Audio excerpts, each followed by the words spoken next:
तो हमारे चैनल की एक बिल्कुल ही नई वीडियो के अंदर आप सभी का स्वागत है। आज हम जिस मूवी के बारे में बात करने जा रहे हैं उस मूवी का नाम है कंगुवा और ये कंगुवा मूवी इंडिया के अंदर कल ही रिलीज हुई है। एंड इस मूवी को लेकर खास बात यह है कि ये मूवी साउथ एक्टर सूर्या की इस साल की सबसे बड़ी मूवी है। इसके साथ ही इस मूवी के अंदर जो मेन विलन है वो है अपने बॉबी देओल और इन्होंने इस मूवी के अंदर बहुत ही कमाल की एक्टिंग की है। और इसके साथ ही अगर बात करें मूवी की स्टोरी, फाइट सीन्स और वीएफएक्स की तो वो सारी चीजें भी बहुत ही बढ़िया है। और इसीलिए आज की इस वीडियो के अंदर मैं इसी कंगुवा मूवी की स्टोरी को डिटेल से एक्सप्लेन करने जा रहा हूँ और आपको इस मूवी की पूरी कहानी बताने जा रहा हूँ ताकि आप सभी घर बैठे इस पूरी मूवी को एंजॉय कर सकें। तो इसी बात पे जल्दी से वीडियो को लाइक कर दीजिए और कमेंट्स के अंदर जल्दी से कंगुवा लिख दीजिए। और ये सब इसीलिए ताकि हमें भी ये पता चल सके कि आपको मूवी की स्टोरी पसंद आई है। बाकी जिन्होंने भी अभी तक हमारे चैनल को सब्सक्राइब नहीं कर रखा है वो सब जल्दी से चैनल को सब्सक्राइब भी कर लीजिए और सब्सक्राइब बटन के बगल के बेल आइकन को भी ऑल पर सेट कर लीजिए ताकि आप हमारे चैनल की सारी वीडियोस को टाइम से देख सकें। तो फिर आइए अब हम बिना किसी देरी के आज की इस कमाल की वीडियो को स्टार्ट करते हैं।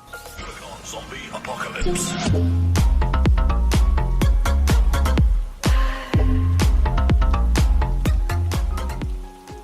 तो इस मूवी की स्टोरी को स्टार्ट करने से पहले मैं आपको ये बता दूं कि इस मूवी के अंदर हमें एक नहीं बल्कि दो टाइमलाइंस दिखाए गए हैं, जिनमें से पहला टाइमलाइन है प्रेजेंट का यानी कि साल 2024 का और दूसरा टाइमलाइन है साल 1070 का यानी 1070 का। तो चलिए अब इस इम्पोर्टेंट बात को जानने के बाद ही हम स्टोरी को स्टार्ट करते हैं। तो मूवी की स्टार्टिंग होती है साल 2024 से, जहाँ पर हमें स्टार्टिंग में ही इंडिया का एक बॉर्डर एरिया दिखाया जाता है और हम ये देखते हैं कि इस बॉर्डर एरिया के ऊपर एक प्राइवेट रशियन बायोमेडिकल सेंटर होता है और इसी बायोमेडिकल रिसर्च सेंटर के अंदर हम ये देखते हैं कि यहाँ पर काफी सारे छोटे छोटे बच्चों के ऊपर एक्सपेरिमेंट किया जा रहा होता है एंड मशीन और टेक्नोलॉजी की मदद से उनकी दिमाग की क्षमता को बढ़ाया जा रहा होता है। और हम ह्यूमंस के लिए बोला जाता है कि हम अपनी लाइफ के अंदर अपने दिमाग का सिर्फ 8 से 10% ही यूज कर पाते हैं। लेकिन इस बायोमेडिकल सेंटर के अंदर हम ये देखते हैं कि इसके अंदर जिन बच्चों के ऊपर रिसर्च किया जा रहा होता है उन सभी की दिमाग की क्षमता को 70 से 80% तक बढ़ा दिया गया होता है। बट फिर यहीं पर इन सबको ये पता लगता है कि इनकी इसी फैसिलिटी के अंदर से एक बच्चा भाग जाता है और उस बच्चे का नाम इन लोगों ने जेटा रखा होता है। हम ये देखते हैं कि वो बच्चा जिसका नाम जेटा होता है वो भागते भागते फैसिलिटी से काफी दूर आ जाता है।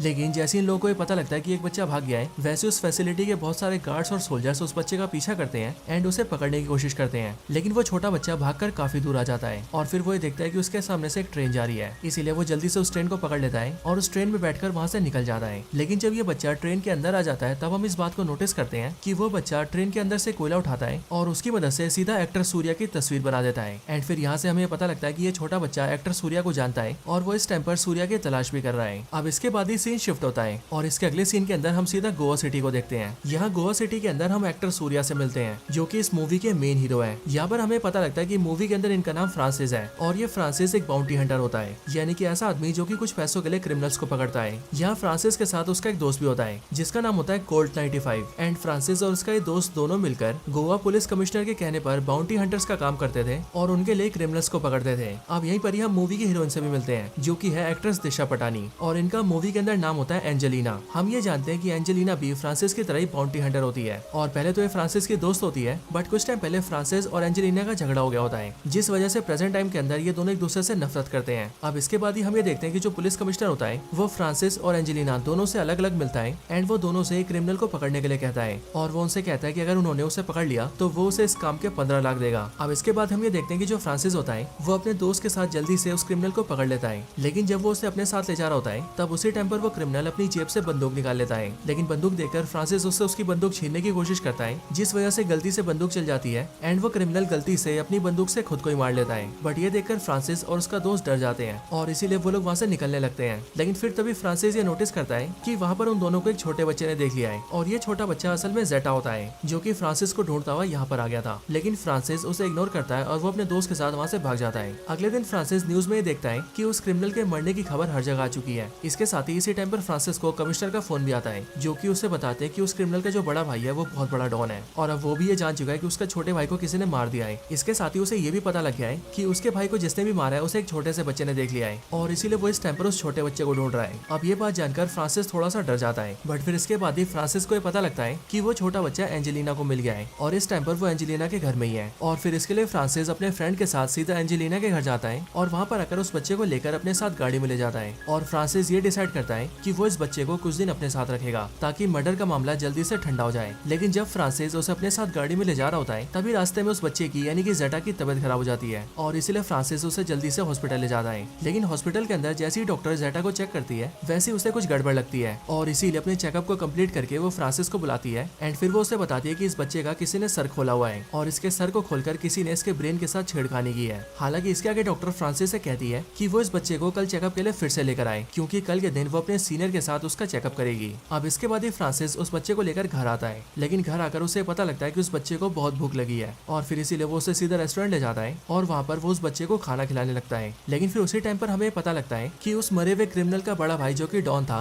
वो सीधा उसी रेस्टोरेंट के अंदर आ जाता है और वहाँ आकर वो सीधा उस बच्चे को यानी कि जेटा को पकड़ता है और उसे डराकर उससे पूछने लगता है कि आखिरकार उसके भाई को किसने मारा है। लेकिन यहाँ पर इसके आगे कुछ होता कि उससे पहले हम ये देखते हैं कि उसी रेस्टोरेंट के बाहर कई सारे हेलीकॉप्टर्स और बहुत सारी गाड़ियां जाती हैं एंड उनके अंदर से बहुत सारे गार्ड्स और सोल्जर्स हथियारों के साथ निकलते हैं और वो देखते देखते पूरे रेस्टोरेंट के ऊपर फायरिंग कर देते हैं एंड इसी फायरिंग के अंदर वो डॉन और उसके साथी मारे जाते हैं। लेकिन यहाँ पर फ्रांसिस और उसके दोस्त बच जाते हैं बट फिर इसके बाद ही वो सोल्जर सीधा रेस्टोरेंट के अंदर आते हैं और वो जेटा को कैप्चर करके गाड़ी में डालकर अपने साथ ले जाने लगते हैं। लेकिन फिर ये देखकर फ्रांसिस को बहुत गुस्सा आता है और इसीलिए वो जल्दी से भागकर जेटा को बचाने जाता है। लेकिन वो सारे सोल्जर्स जल्दी से गाड़ी में बैठकर वहाँ से निकल जाते हैं जिस वजह से फ्रांसिस उनकी गाड़ी का भागकर पीछा करता है। अब दोस्तों इसी पॉइंट ऑफ टाइम पर फ्लैशबैक आता है और हमारी कहानी सीधा पास्ट में जाती है। अब कहानी 2024 से सीधा 1070 में जाती है और साल 1070 में हम ये देखते हैं कि फ्रांसिस और जेटा की जो कहानी है वो इस पुराने काल से जुड़ी हुई है। यहाँ पर हम ये देखते हैं कि साउथ इंडिया के समुद्री इलाकों में 5 बड़े बड़े आइलैंड्स होते हैं यानी कि द्वीप और इन 5 द्वीप के नाम होते हैं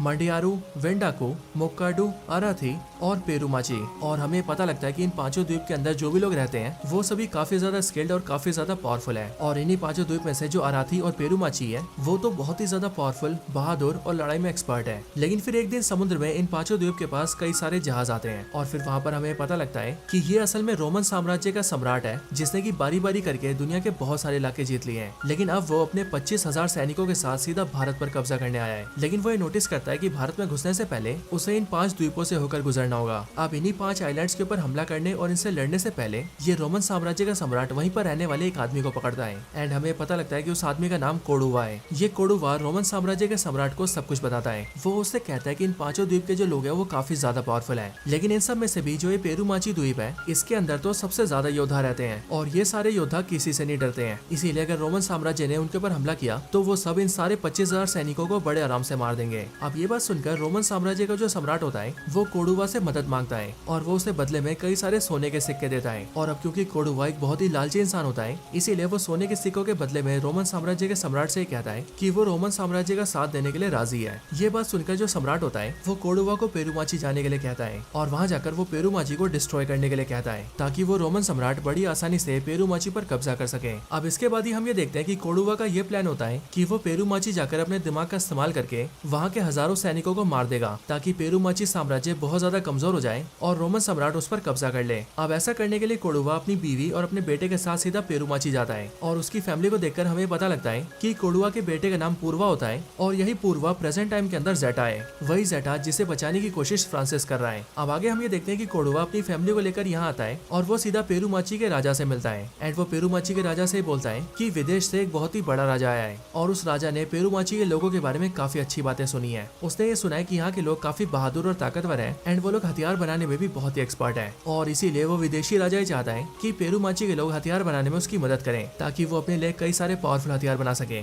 और इस काम के लिए वो राजा उन्हें पैसे भी देगा। और इसके लिए कोडुवा पेरुमाची के राजा से कहता है कि वो अपने कई सारे सैनिकों को उसके साथ भेजे। ये प्रस्ताव पेरुमाची के राजा को पसंद आता है और इसीलिए वो अपने 100 सैनिकों को कोडुवा के साथ भेज देता है। लेकिन कोडुवा जब उन 100 सैनिकों को जंगल के रास्ते ले जा रहा होता है तब बीच रास्ते में वो उन सबको रोक देता है एंड वो उनसे कहता है कि वो यहाँ पर आराम कर सकते हैं। पर असल में ये सारी कोडुवा की चाल होती है क्योंकि पेरुमाची के 100 सैनिक जैसे यहाँ पर रुकते हैं वैसे ही कोडुवा अपने गुंडों को बुला लेता है जिसे उसने यहाँ पर छुपा कर रखा होता है और इसीलिए अगले पल कोडुवा अपने सारे गुंडों के साथ मिलकर पेरुमाची के उन 100 के 100 सैनिकों को मार देता है और सबूत के तौर पर उन सबका दाहिना हाथ काट देता है एंड उसे ले जाकर सीधा रोमन सम्राट को देता है और इस काम के बदले में रोमन सम्राट उसे 200 सिक्के देता है यानी कि हर एक सैनिक को मारने के 2 सोने के सिक्के। अब इसके बाद ही कोडुवा फिर से पेरुमाची आता है एंड वो पेरुमाची के राजा से कहता है कि वो विदेशी राजा हमारे लोगों के काम से काफी प्रसन्न है और इसीलिए वो 100 सैनिकों के ऊपर और 100 सैनिक मांग रहा है ताकि वो और ज्यादा हथियार बना सके। अब ये सुनकर पेरुमाची का राजा फिर से और 100 सैनिक भेज देता है और कोडुवा फिर से प्लान के मुताबिक उन 100 सैनिकों को भी वहीं पर ले जाता है जहाँ पर उसने पुराने 100 सैनिकों को मारा था।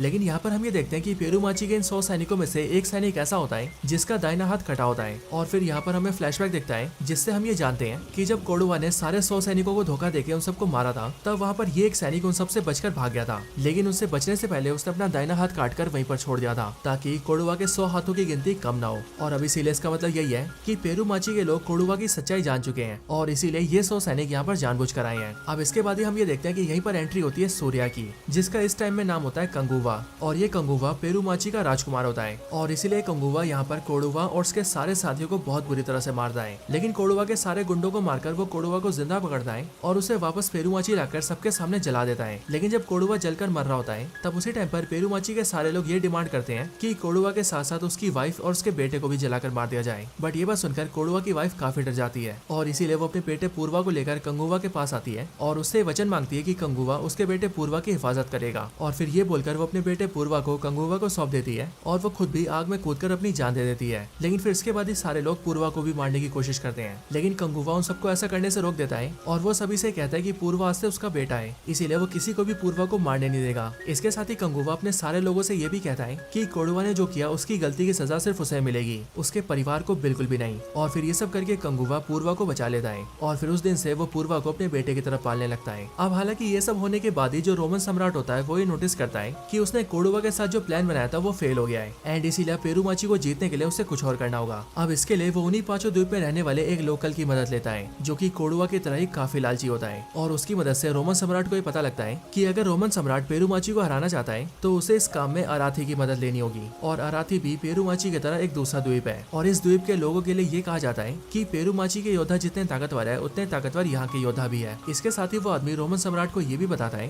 कि अराथी और पेरुमाची की दुश्मनी बहुत पुरानी है और ये दोनों द्वीप एक दूसरे को खत्म करना चाहते हैं एंड इसीलिए अगर रोमन सम्राट चाहे तो वो उनकी दुश्मनी का फायदा उठा सकता है। अब ये बात जानते ही रोमन सम्राट सीधा उस आदमी के साथ अराथी आता है और वहाँ पर आकर सीधा अराथी के राजा से मिलता है और यहाँ पर हमें भी ये पता लगता है कि अराथी का राजा और कोई नहीं बल्कि लॉर्ड बॉबी है जिनका नाम होता है उदीरन। और यहीं पर ही हम ये भी जानते हैं कि उदीरन और कंगुवा काफी बड़े दुश्मन है। यहीं पर हम ये भी जानते हैं कि उदीरन के 3 बेटे हैं जो कि उसकी तरह ही काफी पावरफुल है। यहाँ पर रोमन सम्राट उदीरन को ऑफर देता है कि अगर वो पेरुमाची को खत्म कर देगा तो वो उसे बहुत सारे पैसे देगा, वो उसे इतने सारे सोने के सिक्के देगा कि वो गिनते गिनते थक जाएगा। ये ऑफर उदीरन को अच्छा लगता है क्योंकि ऐसा करके वो न सिर्फ अपने दुश्मन साम्राज्य को खत्म कर देगा बल्कि इसके साथ ही उसे बहुत सारे सोने के सिक्के भी मिलेंगे और फिर इसके लिए उदीरन रोमन सम्राट को हाँ बोल देता है। अब इसके बाद हम ये देखते हैं कि उदीरन पेरुमाची के राजा और राजकुमार को यानी कि कंगुवा और उसके पिता को ये चुनौती देता है कि उसका साम्राज्य पेरुमाची के साथ युद्ध करना चाहता है और इसके लिए हम ये देखते हैं कि पेरुमाची इस ऑफर को एक्सेप्ट करता है एंड वो लोग भी लड़ाई के लिए तैयार हो जाते हैं। लेकिन इस लड़ाई के लिए लॉर्ड बॉबी यानी कि उदीरन ये प्लान बनाता है कि वो पेरुमाची के वॉरियर्स के ऊपर सरप्राइज अटैक करेगा। असल में पेरुमाची के योद्धा किसी भी लड़ाई को लड़ने से पहले एक काफी बड़ा यज्ञ करते हैं और यज्ञ पूरा होने के बाद नदी में स्नान करते हैं और स्नान करने के बाद ही वो युद्ध करने आते हैं। सो इसके लिए उदीरन का ये प्लान होता है कि जब पेरुमाची के सारे योद्धा नहाने के लिए जाएंगे तब उस टाइम पर वो सबके सब निहत्थे होंगे और उन्हें हमले की भी कोई उम्मीद नहीं होगी और इसीलिए वो उन सब के ऊपर उसी टाइम पर हमला करेगा ताकि वो उस टाइम पर उन सबको मार दे। अब अपने इसी प्लान को पूरा करने के लिए उदीरन अपने 3 बेटों में से 2 बेटों को चुनता है और उनके साथ अपनी काफी सारी सेना भेजता है, जिसके बाद ही वो सबके सब पेरुमाची जाते हैं और प्लान के हिसाब से निहत्थे सोल्जर्स के ऊपर हमला करते हैं। लेकिन किस्मत से उस टाइम पर उनके साथ कंगुआ भी होता है और इसीलिए निहत्थे होने के बावजूद भी कंगुआ उन सबको बहुत बुरी तरह से मारता है। हालांकि इसी लड़ाई के दौरान ही वहाँ पर पूर्वा आ जाता है और इसीलिए पूर्वा को देखकर कंगुआ उससे कहता है कि वो जल्दी से जाकर उसकी तलवार लेकर आए ताकि कंगुआ अपनी तलवार से इन सबको बड़ी आसानी से मार दे। अब इसके बाद ही पूर्वा जल्दी से कंगुआ की तलवार लेकर आता है, लेकिन हम ये देखते हैं कि पूर्वा कंगुआ को उसकी तलवार हाथ में न देके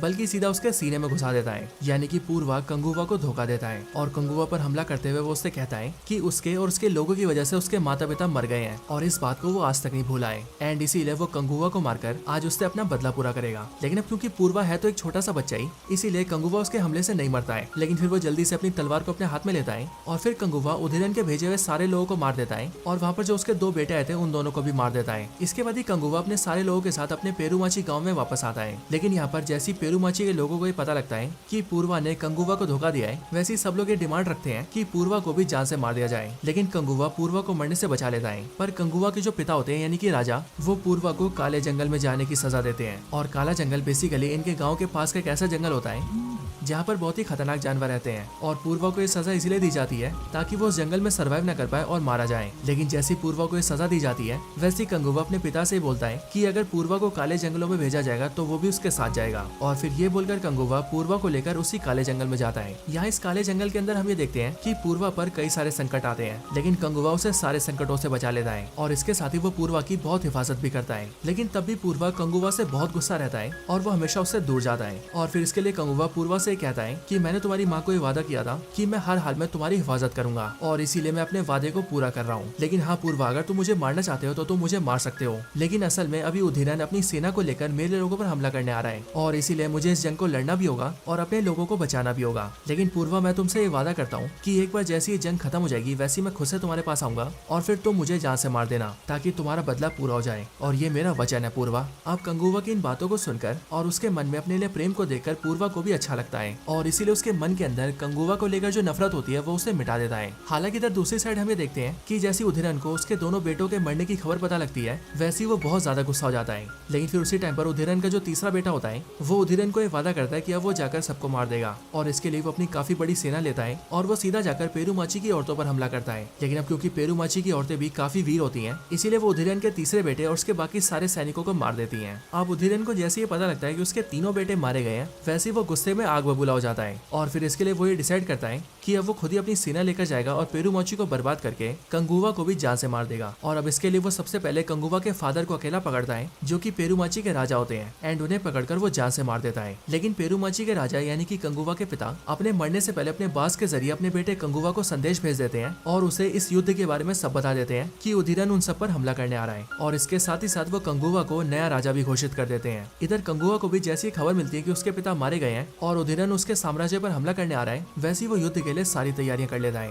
और इसीलिए जब उदीरन के सारे आदमी उस पर हमला करने आते हैं तब कंगुवा अकेला ही अपनी बुद्धिमता से उदीरन के सारे सैनिकों पर भारी पड़ता है और उन सबको चुन चुन के मारता है। अब कंगुवा की ताकत देखकर उदीरन भी चौंक जाता है और फिर इसीलिए वो सीधा पूर्वा को किडनैप करवा लेता है और उसे पकड़कर सीधा अपने पास अपने जहाज पर ले आता है क्योंकि वो इस टाइम पर अपने जहाज में समुद्र में होता है। और इसीलिए इधर जैसे कंगुवा को भी ये पता लगता है कि उदीरन पूर्वा को उठवाकर उसे अपने जहाज पर ले गया है तब वो भी पूर्वा को बचाने के लिए सीधा उदीरन के जहाज पर जाता है और यहाँ पर आकर वो ये देखता है कि उदीरन ने पूर्वा को रस्सी से बांधकर जहाज के नीचे लटका रखा है और कंगुवा के वहाँ पर आते वो उस रस्सी को काट देता है जिस वजह से पूर्वा समुद्र के अंदर गिरने लगता है। लेकिन कंगुवा सही टाइम पर उसकी रस्सी पकड़ लेता है और उसे पानी में गिरने से बचा लेता है। और हम ये भी नोटिस करते हैं कि इस टाइम पर पानी में बहुत सारे शार्क्स होते हैं और ये सारे शार्क्स पूर्वा के गिरने का इंतजार कर रहे होते हैं ताकि वो उसके पानी में गिरते हैं उसे खा जाए। लेकिन कंगुवा अपनी सारी ताकत लगाकर रस्सी को पकड़ कर रखता है और पूर्वा को बचाने की कोशिश करता है। लेकिन इसी टाइम का फायदा उठाकर उदीरन कंगुवा के ऊपर हमला करता है और उसे बहुत जोर जोर से मारता है। अब पूर्वा ये नोटिस करता है कि उसे बचाने की वजह से कंगुवा उदीरन से लड़ नहीं पा रहा है और इसीलिए पूर्वा कंगुवा से कहता है कि वो उसकी रस्सी को छोड़ दे ताकि वो लड़ाई लड़ सके।